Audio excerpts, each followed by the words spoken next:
Become a sustaining member of the Commonwealth Club for just $10 a month. Join today.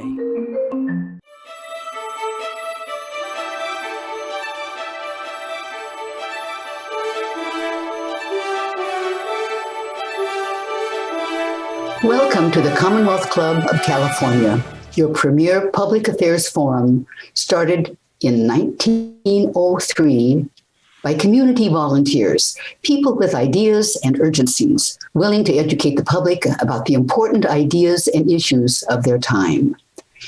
Those topics have changed over the course of 118 years of programming, but the need for knowledgeable, engaged volunteers to actually produce programs here at the club has not changed.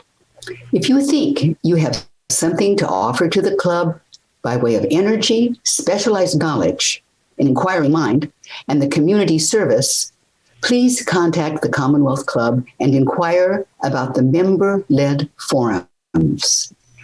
My name is Carol Fleming, and I am the chair of the member-led forums and a member of the Board of Governors, and happily, your moderator for today. Should you have any questions, please submit them via the chat or the comment opportunity on your screen. And I hope you'll notice the opportunity to donate to the Commonwealth Club. We are especially honored today to have with us Professor Scott Vogelsong, a musician, a teacher, and a writer. He is chair of the Department of Musicianship and Music Theory at the San Francisco Conservatory of Music, a faculty member at the University of California, and at the Fromm Institute at USF. And today he speaks of music, comfort, and joy. Professor Vogelsong. Well, thank you very much, Carol, and thank you all for being here this morning.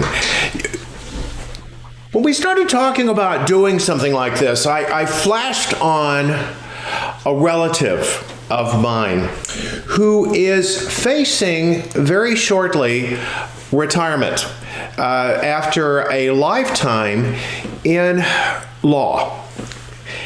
And as she faces this retirement, she told me that she doesn't really know what she's going to do with herself. Without the law there that keeps her busy, she was thinking, well, gosh, I don't know right now. She's very much at sixes and sevens about this. And as we were talking, I thought, well, okay, you make a whole lot more money than I do, and you have a much better retirement program than I have, but I've got something you haven't got, and that is I never have to worry about what happens if I ever do retire. I may not, but if I do, I don't have to worry about it because I have a life in music. I have a life in music, and that never runs out. Yes, I may stop teaching classes, or I may stop doing this or doing that, but music itself will never end. It's always there, always wonderful, always something that I can discover, something that I can study, something to explore. It never ends. And as I got to thinking about this and realizing, music is not a living, it's a life. And as I thought more and more about that, let's take a look at 4 examples of either music that represents this lifetime joy, or performers themselves that have represented this lifetime joy. So I've chosen 4 examples. The first of them is the great French conductor Pierre Monteux, and the lifetime he spent with one big composition, which was Ravel's ballet Daphnis et Chloe. That's the first. The second is me, and my lifetime spent playing the piano, and what that has meant to me over 63 years so far of playing the piano on my own. Then for third, I'd like to speak about the great composer Joseph Haydn and the unquenchable optimism of his great oratorio, The Creation, that he wrote during his golden years. And finally, a very, very well-known composer, Ludwig van Beethoven, who was experiencing an absolutely devastating personal crisis, and yet created the astonishing finale of his Third Symphony, the Eroica, in the midst of all of this personal depression and personal despair. So first up, let's talk about Pierre Monteux, French conductor, and Ravel's Daphnis et Chloe. Now, Daphnis comes from 1912.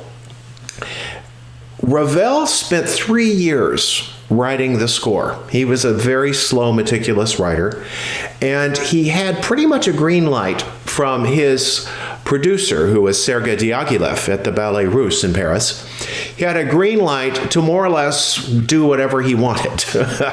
And that included using an absolutely gargantuan orchestra, one of the biggest ever used for a ballet score, and a wordless chorus in the background. The thing actually got produced. It's hard to imagine a ballet company being able to afford something like this now, but it did. And it was one of the great hits of this little pre-war era at the Ballet Russe. This was an incredible era of this time. During this period, Stravinsky's early ballets, The Firebird, Petrushka, and The Rite of Spring all saw their premieres as well. Now, at the Ballet Russe, they had a house conductor who had come in right about 1910-ish or so. His name was Pierre Monteux, and he was a viola player who had played in the Folies Bergère Orchestra and had started working as a conductor, and he got brought in to conduct the world premiere of Petrushka, Stravinsky's Petrushka. And shortly thereafter, he got the premiere of Daphnis et Chloe, and so he conducted the premiere of that.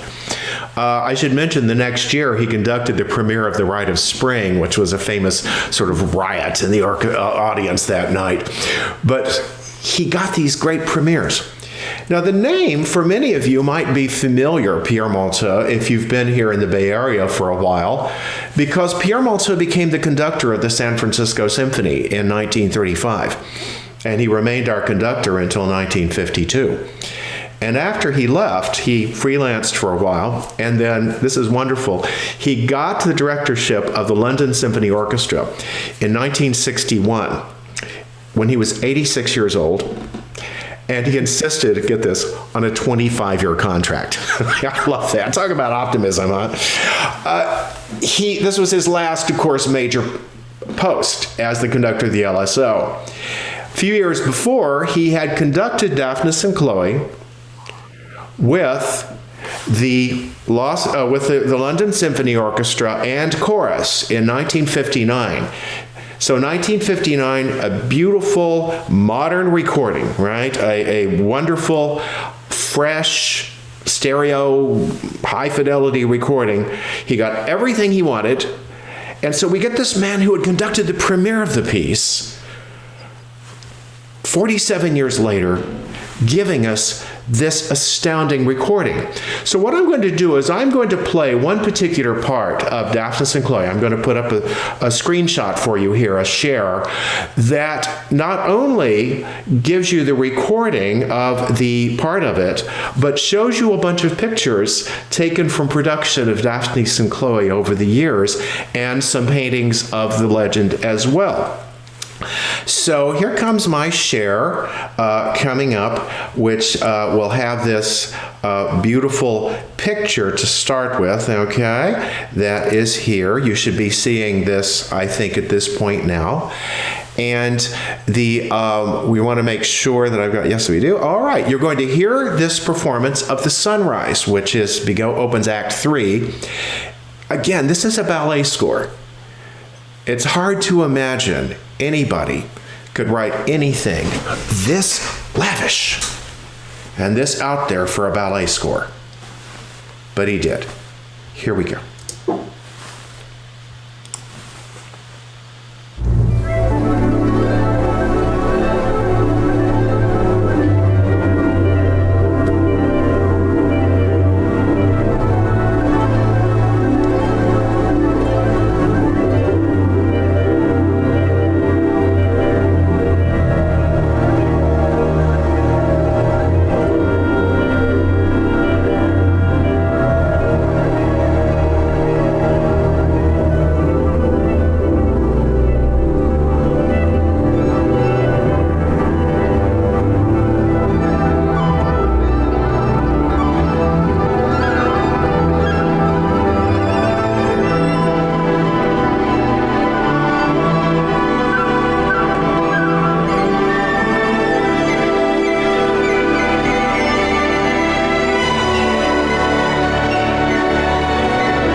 saw a predominance of Chagall, I believe, in your illustrations. You find him particularly right for this music? I do. I think Chagall and other modern, the piece, despite all of its opulence, has a certain modernist quality and almost a Zen-like quality that it's so very clear and precise, despite being as lavish as it is.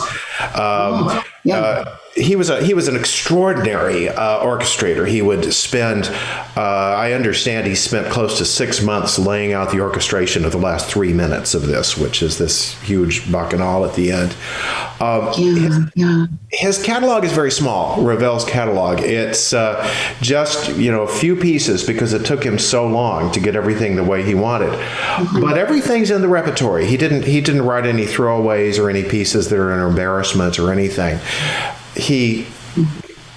Everything was just so beautifully made. This just precision to detail. And there are very few composers who can match him in that. There's a Baroque composer named Corelli, Arcangelo Corelli, who also wrote with this kind of precision and care.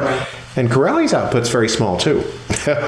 So, most of us on the outside think, is there something there we can hum? In the sense of a melody of a thing, but you hear the orchestration here is so dense and lush and figured and subtle, and my mind is picturing the piccolos coming in here and the strings rumbling down here as a collage of fabricy lusciousness. And I saw on the pictures that you show of the ballet, I thought of extreme sensitivity to the music with the dancers and the setting, practically an abstraction. Yes. Must have been hugely received by an audience. I mean, could they even breathe after something like that? You wonder. I've often wondered what it would have been like to be in the audience for those early seasons of the Ballet Russe. They couldn't sustain that for long. I mean, the First World War pretty much killed off those big lavish productions. They kept going, but it was much simpler productions, of course. But the dancing, this was the company that was Nijinsky's company.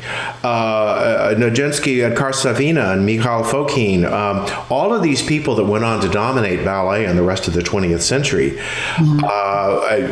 People like Balanchine, who comes directly out of this tradition.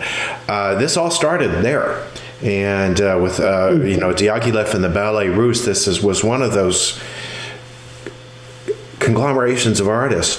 There's one I can think of that had music by Debussy, choreography by Karsavina, and scenery by a young Pablo Picasso. Just the best, always the best. They kept going for quite a while. In the later years, of course, Stravinsky wrote a lot of ballet scores for Diaghilev, and this was Ravel's one big thing for him. But it's quite an amazing work, I think, with that. He also, by the way, extracted some suites from it. There's orchestral suites, so that's an easier way to get to the music instead of having to plow through the hour-long ballet. And one last trivia, by the way, Monteux recorded one of those suites in the late 1940s with the San Francisco Symphony. So there is an SF Symphony recording of part of Daphnis and Chloe with Monteux conducting it. And then, of course, this London Symphony recording, which is one of the great landmarks, I think, of the gramophone. Magnificent thing.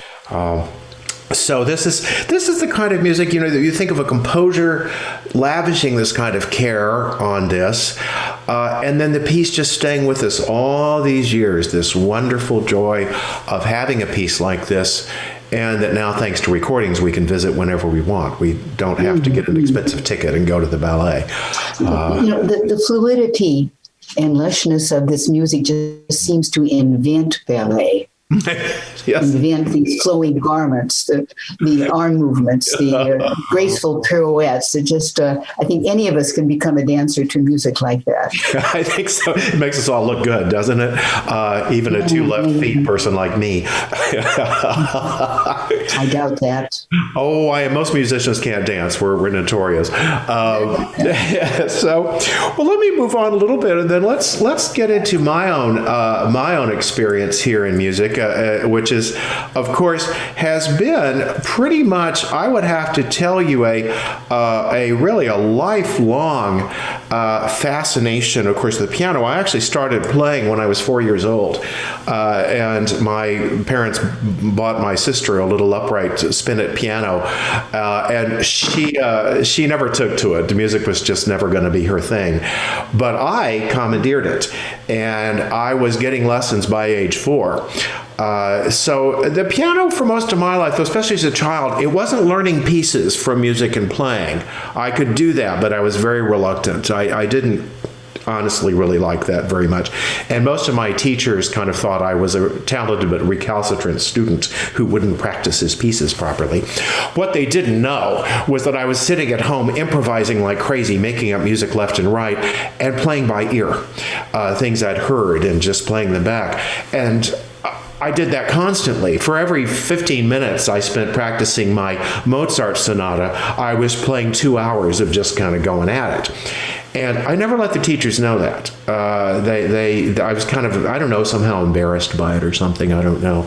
But I got good enough to go into professional training, went to conservatories and all this. And I did eventually become a responsible pianist, who could learn a piece off a score and do a good job with it. It never really came naturally, though. I to this day remain somebody for whom the piano was always as much just a big relief and a release and a joy. The piano for me was as much for what baseball is to some other kids or son. It was just, it's where I went to blow off steam with that. God, it seems to me that you are a natural-born jazz player.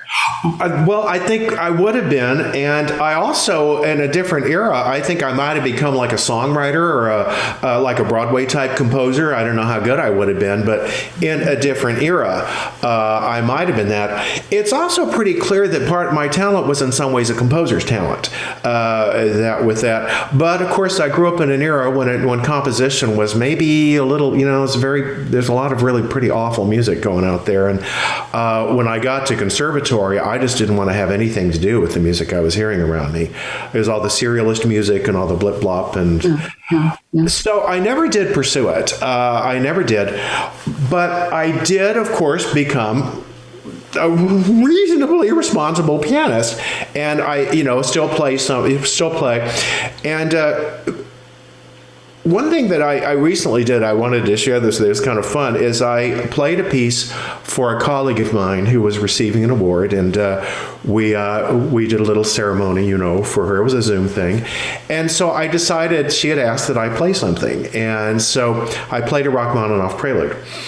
And this was a lot of fun because it's an illustration of how we've come along in the musical world solving one of the biggest problems of having a piano and being a pianist, and that is the piano itself.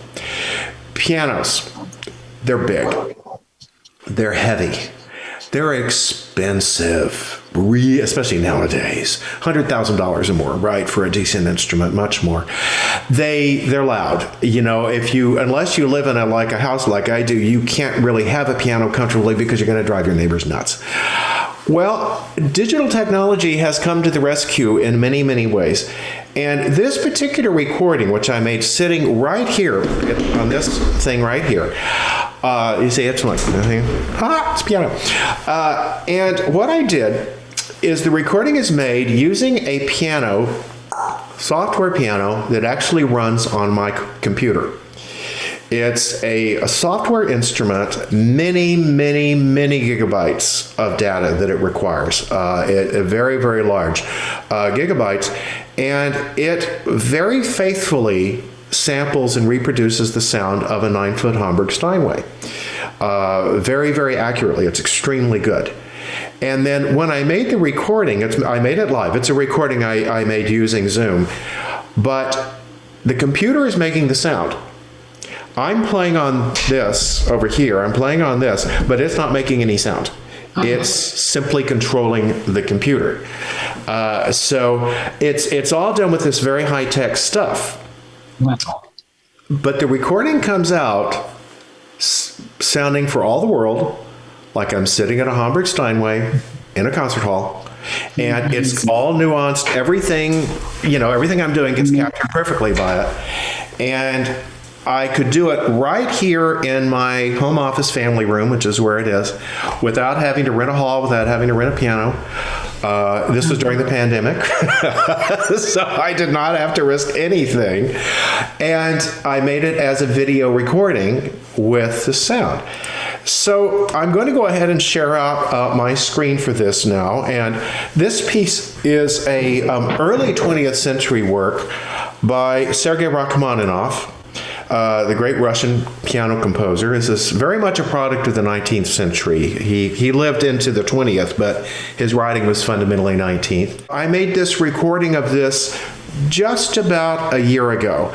I did a number of takes to get it the way I wanted it, so I can't tell you it's a spontaneous live performance, but it is completely unedited, and it is me sitting right here in this room using a computerized piano.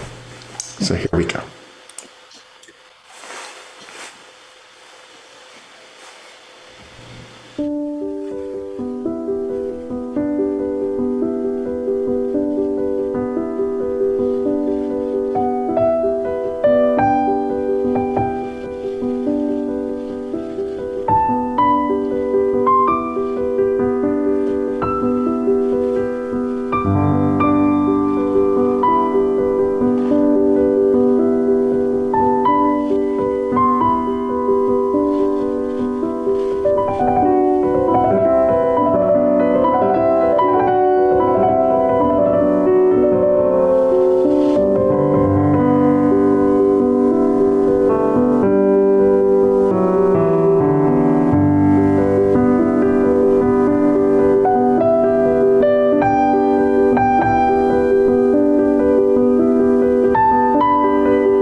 it's a good example of how much technology has served to enable us and empower us in the music business. Extraordinarily so, really, extraordinarily so.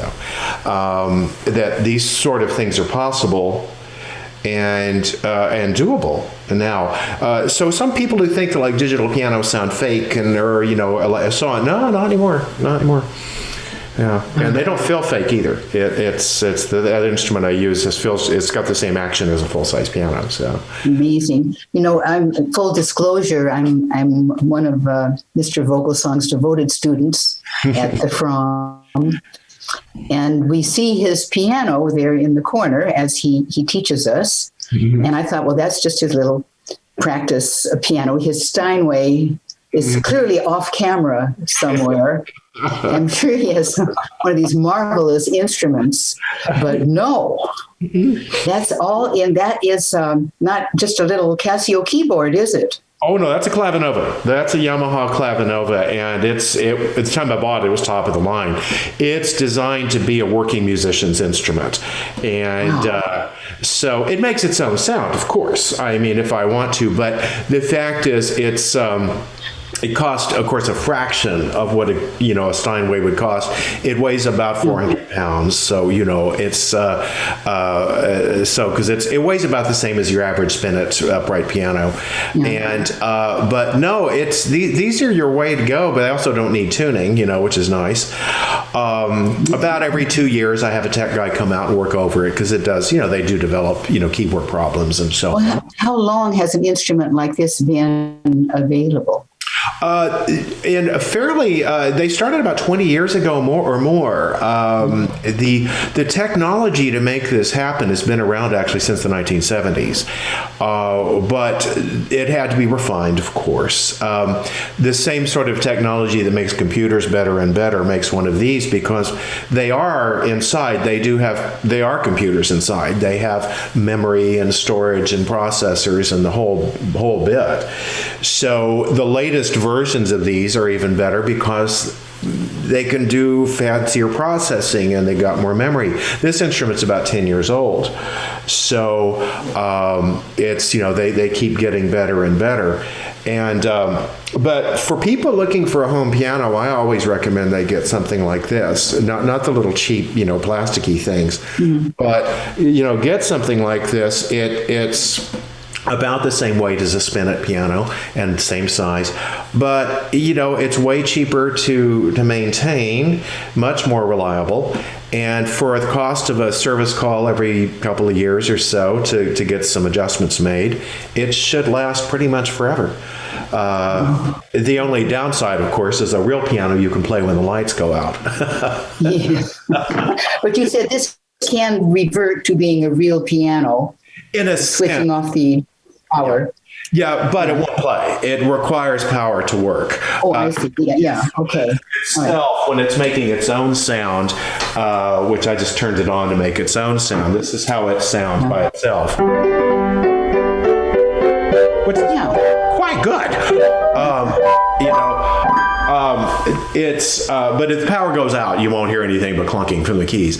So there is that. But it's the same problem every digital musician faces. We have to have power. The conservatory, ours along with many, has a technical, it's called the TAC major, a technology and applied composition. And it's for students who do this kind of work with digital and electronic music as a career. And trains them in that. It's a whole separate major. So this is a big part of our world in music, is technology. Well, it seems to me, and I'm totally ignorant on this topic, that you could play and actually do a compose, and it would have a permanent record of it. It could write music for you, using lines and spaces, as you say. Yeah, you do. All you have to do is run the output of this, for example, into a music notation program, and then it will notate as you go. Now, you have to set it to make sure it's not too literal about it all, computers being the way they are. Another fun thing with these is that you make recordings. It's signals it sends out, the information it sends out as you play it, that can all be captured by software, and then that's a program called a sequencer. You can open that up, and you can actually modify your recording just by moving notes around and changing this and doing that. So if you're playing something and you hit a clunker, you don't have to retake. You just open it up with that and fix it. Oh boy! Yeah. I bet the Vivaldis and Haydns of their time would have loved to have had that capability without all the paperwork. Yeah, we wondered if some of these programs like Sibelius and Finale, which are the notation programs, if someone like, if Mozart had that, there probably wouldn't be some 55 odd symphonies. There'd probably be 500 some odd symphonies. They just, because it's so much, the speed with which you can notate and process. We don't deal with music much anymore. I can imagine would-be composer just doodling around on a piano like that, going to bed and next day reading, God, I did something really neat last night, and he would retrace it and find it. And there it was. And I can sleep peacefully knowing that the piano, the computer, will remember that magical passage that I came up with. Yeah. So psychologically, it's got to be tremendously different. It's a very different world. It can change the way people write, and I know a lot of serious composers who really prefer to start working in the traditional manner on manuscript paper with pencil and so on. However, at some point or another, you are going to put it into your computer because these notation programs also do very professional typesetting, and all of us expect our scores from composers now to look like they went off to Oxford University Press or Bärenreiter or Henley. They because they produce these beautiful scores. We just don't read from handwritten manuscript anymore. There's no cause. Well, I went to a concert at Davies Hall the other night with the wonderful Gregory Denk. Yeah, Jeremy Denk. And I saw in the initial part of the program that he had a keyboard, a tablet secreted up in his piano and with a foot thing there. So there's possibility that he wasn't really doing it. He's just pressing that thing and let it go. I'll tell you what he was doing. He had one of these. Probably was something like this, okay? And and he had one of, and he had one of these, right? Exactly so, yes. Okay, now what he was doing on this is where his sheet music was. He was using a program, this one called Fourscore, and a lot of us use this. And Fourscore, you can put printed music into it, and then you turn the pages either by just, clicking the button and it changes pages, right? And if you want, you can use one of these puppies to click those pages. Yes. It's a page turner. That's what I thought. Yeah. So when you have this running, you hit it with your foot and your page turns, so you don't have to reach up and you don't have to. Oh, what an immense benefit that is for performance. Oh, heavens, yes. This is, these things, he might have had a larger one. This is the smallest one. But I use this iPad is my faithful tool that I not only use as a performing, I also teach with this because you can, of course, write on an iPad. And I share this screen out over Zoom, and I use it as a whiteboard for my classes. Apple didn't know what they were doing when they introduced these tablets, but they actually made it's a revolution for all of us. But you can use these for all sorts of things, and of course these are computers, so they can hold instruments, and you can use them to make music and sound. And we are, oh heavens, our world. What a playground for you! I tell you, you can get really caught up in it. Sometimes maybe to your own detriment, where you forget about the possibilities. But wonderful fun. Do we have any questions coming in, or are we just kind of having ourselves a fine old time? I think let me just check the chat here. No questions Okay, well. so far. No. Well, then I tell you what, let's do here. One of the things that I think I love the most about many, many musicians and music in general is the extreme optimism that it can engender. You know, we were talking about music as comfort and music as joy. I take a lot of my joy in music that exudes confidence and optimism. I don't have to have that for all of it, but I really do love it.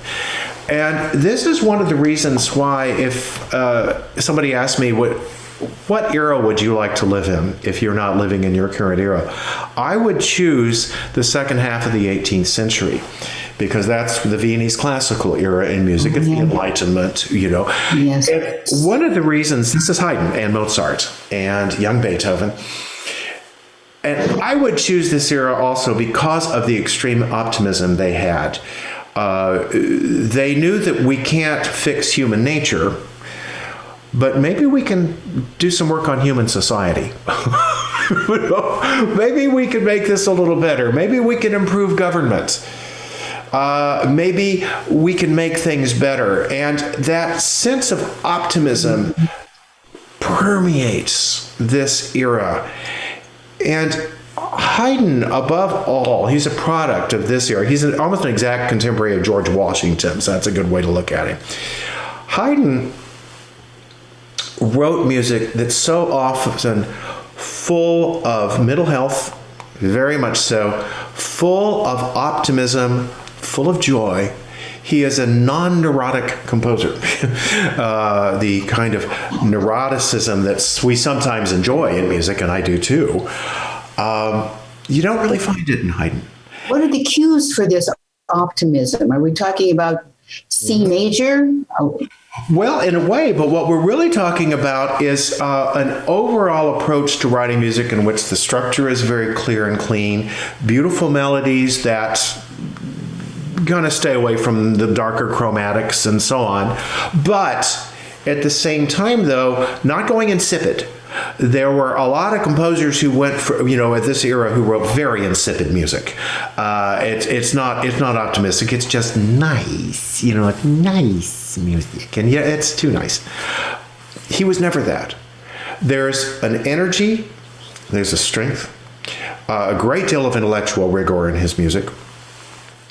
But what we really hear more than anything else, though, I think in it, is that you finish hearing any Haydn piece, and there's just a gazillion of them, of course. But you hear it, and generally speaking, you almost always feel refreshed and a sense of, yes, that's better. That's what I needed. Oh. The more intellectual you are about music, the more trained you are, also the more you might be fascinated by it because of the level of craft involved. He was one of the great craftsmen of music. And I've often found that this tendency of his to write like this came to a peak in a very late work of his. Unlike many composers, he lived a good long life. He didn't die young. He made it almost to 79, which for that era, that's pretty darn good. Mm-hmm. And he made a couple of trips to England in the early 1790s. He had never been out of Austria, and he made these trips to England. The English made him rich. He came back to Austria, to Vienna in 1795 and settled for good. And at that point, very, very affluent man, very, very comfortable. And he was very much retirement age at that point, especially by those times, but he kept working. He kept going. One of the things he'd brought back with him from England was a libretto, the words, the text, to an oratorio that had been prepared for Handel earlier in the century and that Handel had never used.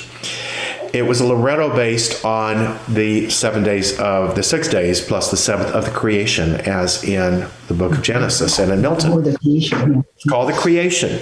And he threw everything he had into it. A whole lifetime of experience of creating this magnificent oratorio. It was premiered when it was premiered 1797, 1798. It was one of the great media events of the century. It was published in both German and English, so there's the dual text. in it, he goes through the creation of the physical world. The first part ends with the first sunrise, right? The light.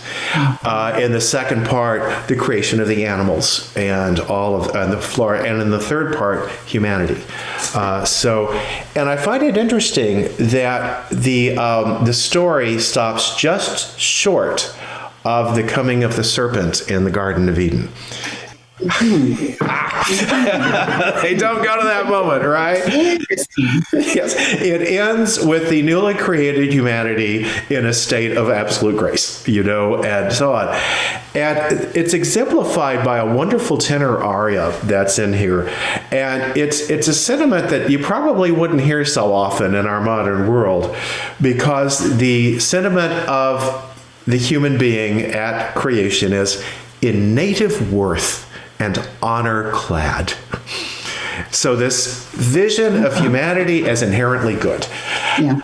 And that's very much in keeping with this man and the Enlightenment, the idea that, yes, we're good. And he's just, and this oratory is not going to let on to the fact that that's going to change. That's going to change. And so we have this marvelous aria, this tenor aria. He was very proud of it. And there's a story that's pretty well attested. I wouldn't believe it otherwise, but it is pretty well attested. In 1809, Haydn was on his deathbed, and the siege of Vienna was going on. Napoleon was shelling Vienna, and he had put an honor guard around Haydn's neighborhood to make sure the old man wasn't hurt by this, keep him safe, right? And the story has it, this was the day before Haydn died, a French soldier from Napoleon's army went to visit him, and the students that were watching over the house let him in, and Papa Haydn was asleep in the afternoon. The soldier went over to Haydn's piano and began playing and singing in native worth and honor clad. Everybody knew this aria. And the story goes he felt a hand on his shoulder, and it was Haydn who had woken up hearing his aria. And Haydn sat down next to him, and they sang the aria together and played it. And Haydn died in the early hours of the morning that night. Oh, what wonderful. Oh, it's incredible. And apparently it's true. I mean, it's the sort of thing, if somebody had written it in a novel, you wouldn't believe it, but apparently it's true. So what I'd like to do, of course, is give you a slide here of a very fine tenor, John Humphreys, singing in native worth and honor clad. My slide that I'm going to put up for you will have the text, so you can read it. The first paragraph is about Adam, and the second paragraph is about you-know-who, how she loves him, and is going to be his helpmeet. And this wonderful performance of this, and in English, and this tenor has a wonderful attribute. His diction is nice and clear. So you can pretty much hear the words just fine, which is more than I can say for some performances. So here we go with this wonderful, healthy, optimistic, happy aria.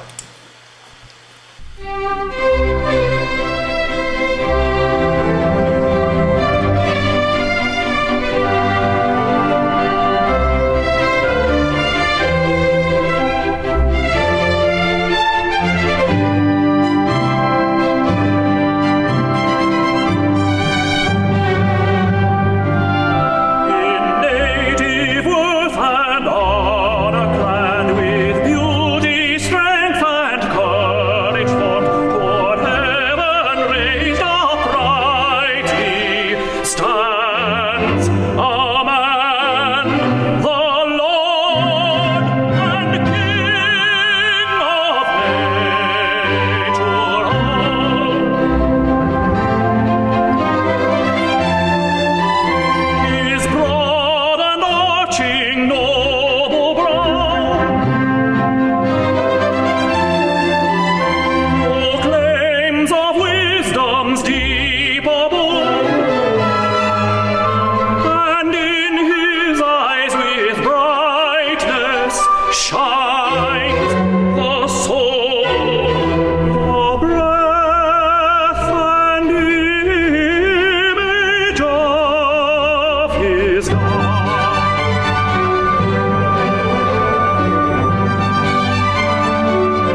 I'm sure our listeners probably noticed the English is a little different. It's a slightly different translation of the German that they use. It's more modern English.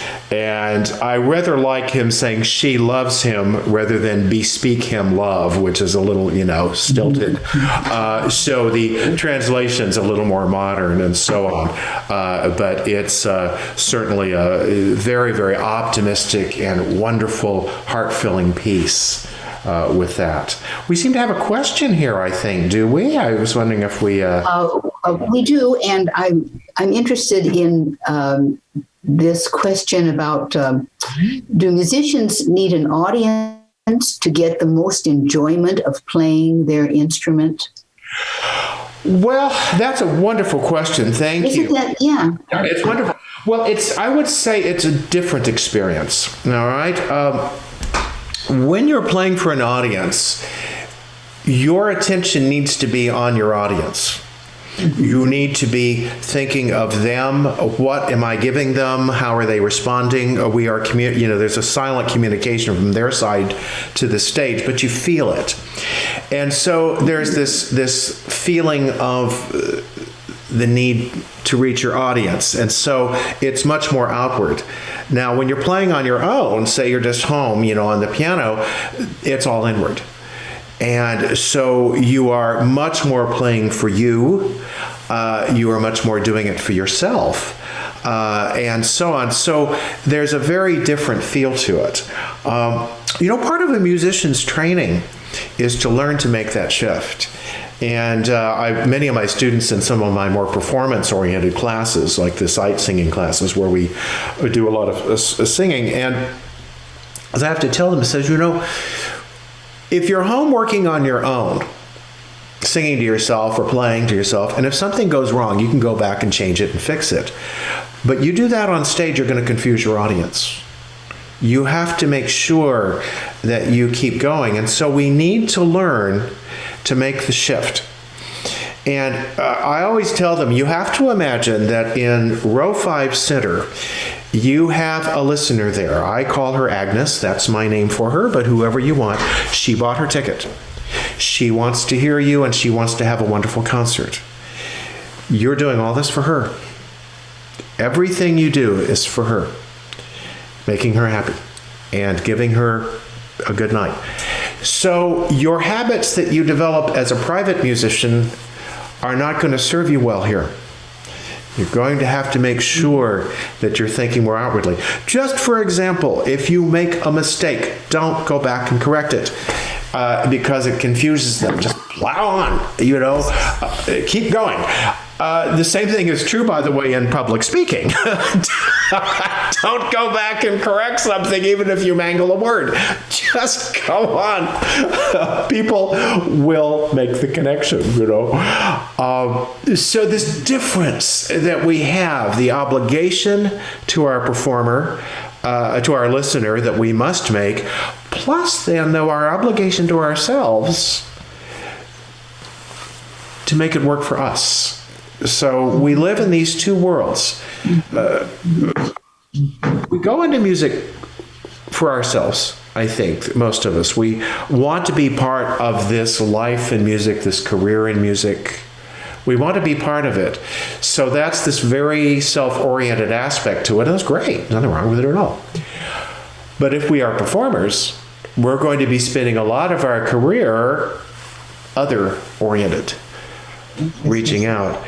And so to my mind, this is, there's this two-sided aspect to it. And you really do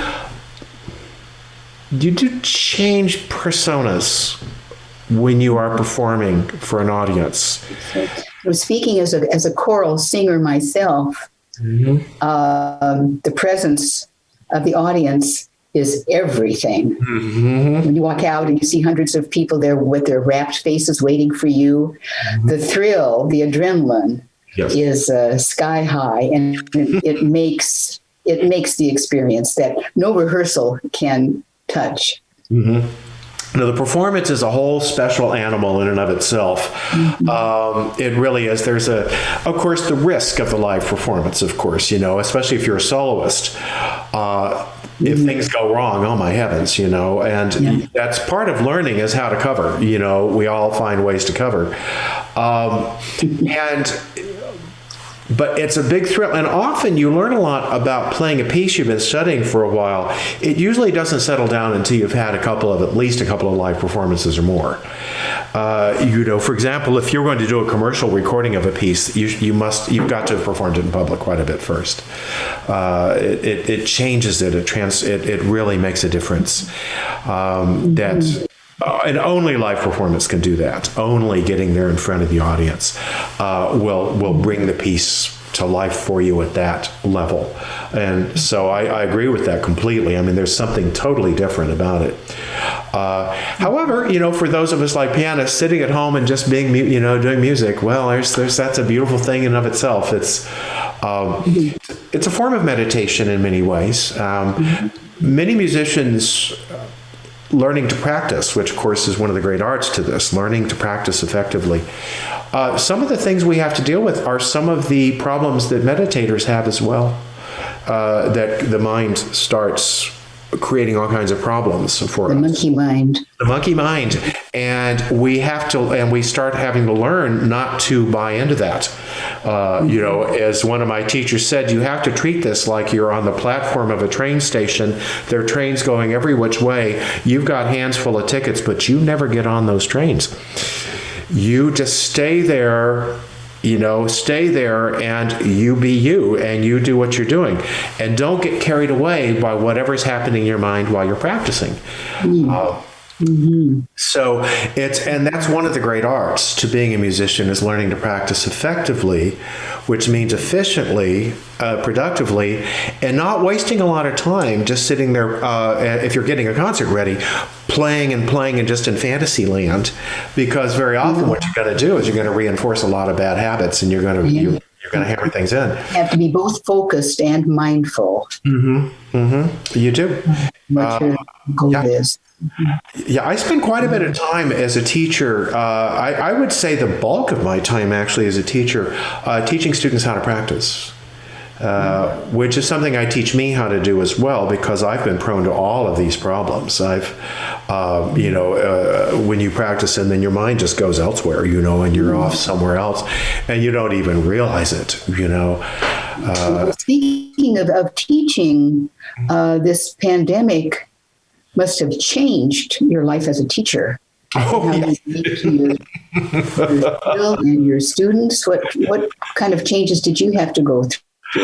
It was quite large. Obviously, I stayed home, rather than being in person. And the students, we were all on Zoom, basically, so we were all little rectangles on a screen.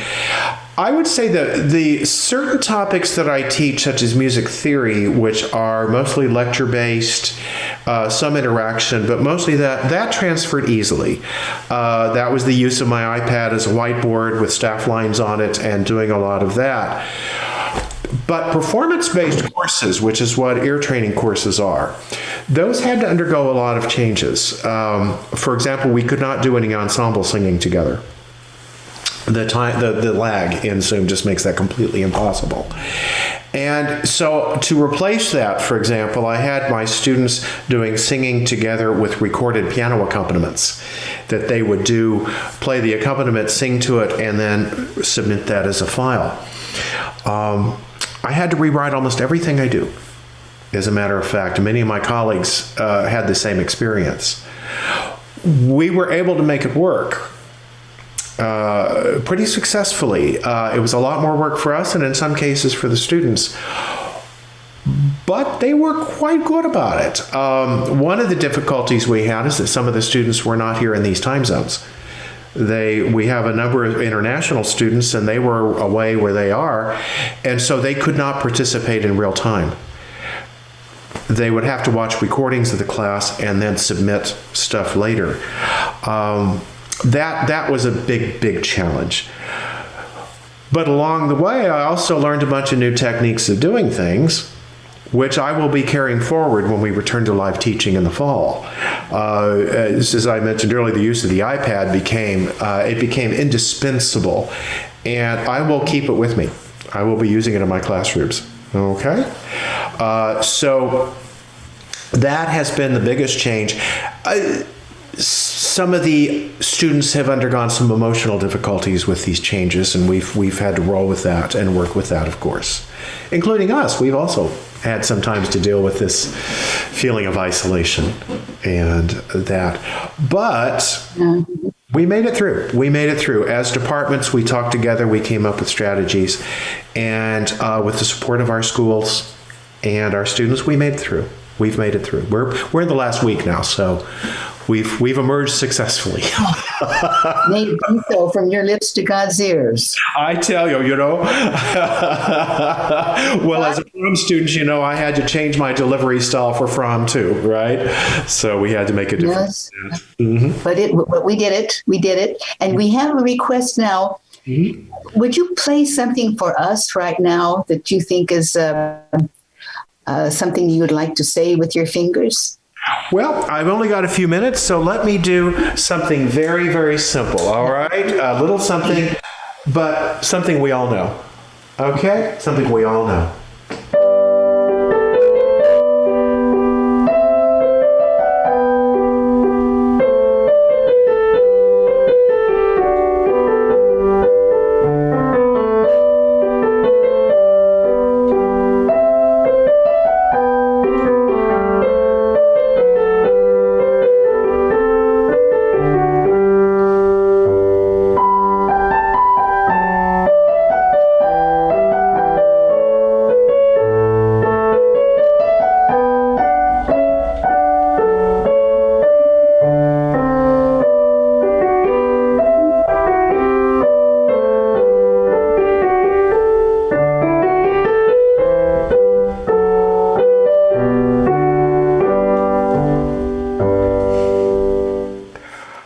One of the greatest music teachers who ever lived. The great teacher, Johann Sebastian Bach, writing this to help train his own students who were typically his own sons and daughters. Yeah. His own sons. Oh, my goodness. Yeah, and the greatest teacher probably of us all. Probably the greatest of us all. So, yes. Isn't that interesting? You never think of him as a teacher. You don't, but of course he was, very much so. He taught a lot of people, and his own sons, of course, many of whom became leading musicians of their generation. And a great deal of his keyboard music is training music. He wrote it as stuff with which to teach his students. And so he'd design it for them. And those little pieces, that's from the notebook of Anna Magdalena Bach, who was his second wife. And it was a little family album where they collected pieces together. Daddy wrote some, other people did. It's a whole little grab bag. And it would be like their little family album of music that they would all learn to play. And Daddy would teach them. Yeah, yes. So and didn't even some of his sons become quasi-competitors? As music style changed from the Baroque to the classical? To some degree, yes. Although, generally speaking, they revered him so much, of course, that they were interested in carrying on his legacy. His second son, Philip Emanuel, is the reason we have some of the great Bach choral works, like the St. Matthew.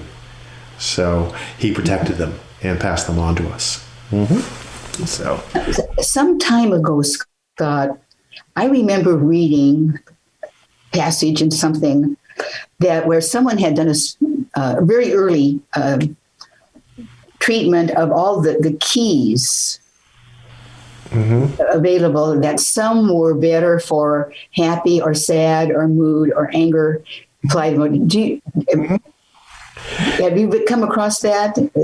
Okay, so I have. So that last question, we may not have quite time, but I will tell you that yes, there is. And key centers do have different emotional affects, very much so. To this day, they very much do. There are some that are brighter and some that are softer than others. So, yes. Okay. It's looking like we're about wrap time, aren't we? We're about time to wrap up now. Well, then, I don't think that we're ever done with you, Professor Vogelsong. I hope not. But I will. No, never. I want to thank you for your time and your presence and your music and your comfort and your joy. Well, and most generous with us. Well, thank you so much. Thank you for having me. And it was a great pleasure sharing all of this with all of you. It really is a great pleasure. Thank you. Thank you. And this concludes this meeting of the Commonwealth Club of California with a reminder that you can donate to support the club and you can volunteer to be part of the action. Thank you.